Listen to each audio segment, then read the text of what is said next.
Hello friends, welcome back to my YouTube channel. दोस्तों, आज की वीडियो में मैं फिर से जो है स्पीकिंग का स्ट्रक्चर पढ़ाने जा रहा हूं। मैं वही स्ट्रक्चर पढ़ा रहा हूं जो स्पीकिंग में यूज किए जाते हैं। तो चलिए हम लोग वीडियो की स्टार्ट करते हैं। पहला स्ट्रक्चर यहाँ पे दिया है रीच आउट। रीच आउट का मतलब क्या होता है दोस्तों? मदद के लिए पहुँचना। ठीक है।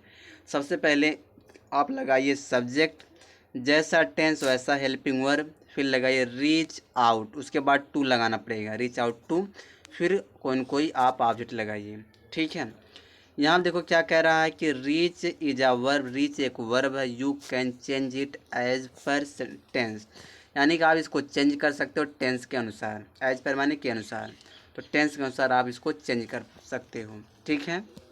देखो पहला यहाँ पे देखो एग्जाम्पल दिया है, तुम मेरे तुम मेरे पास हेल्प के लिए आ सकते हो। या कुछ लोग इसी को इस तरह कहते हैं, तुम मेरे पास हेल्प के लिए पहुंच सकते हो। या आप इस तरह भी कह सकते हो, तुम मुझे हेल्प के लिए कांटेक्ट कर सकते हो। तो सारे ये जो तीनों कंडीशन में आप एक ही चीज़ बोलोगे, you can reach out to me. You can reach out to me यानी तुम मेरी मदद करने के लिए आ सकते हो। ठीक है।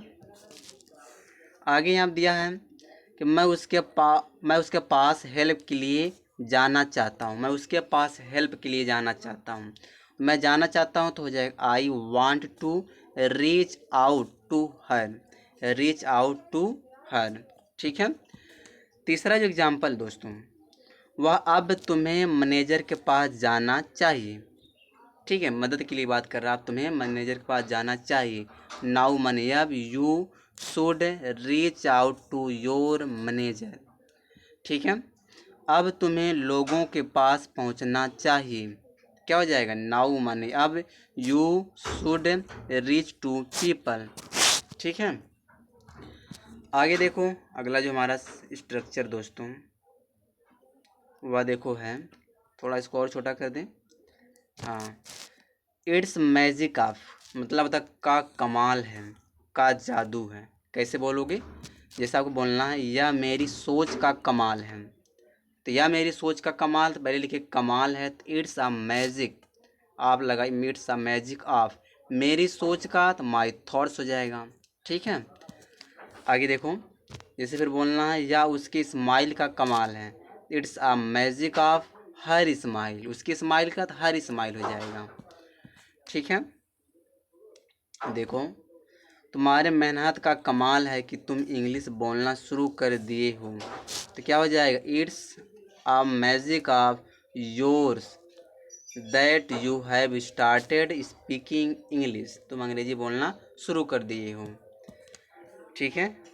आगे देखो अगला स्ट्रक्चर हमारा यहाँ पे दिया है, फार बेटर और फार वर्स। अब चाहे अच्छा हो या बुरा हो। ठीक है। जैसे आपको बोलना अब चाहे अच्छा हो या बुरा हो, तो उस कंडीशन में आप क्या लगाओगे? फार बेटर और व फार वर्स। ठीक है। फिर आप आगे लगाइए एक सेंटेंस। जैसे आपको बोलना अब चाहे अच्छा हो चाहे बुरा हो, मैं तुझे नहीं ले जाऊंगा, तो इसका क्या हो जाएगा? For better or for worse I will not take you. I will not take you, मैं तुम्हें नहीं ले जाऊंगा। देखो, अब अच्छी हो चाहे बुरी हो, वह तो मेरी है। बताइए कैसे बोलोगे? For better or for worse she is mine, वह मेरी है।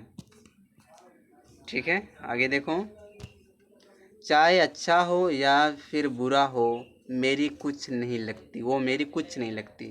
फार better or for worse she is not nothing to me, वो मेरी कुछ नहीं लगती। ठीक है।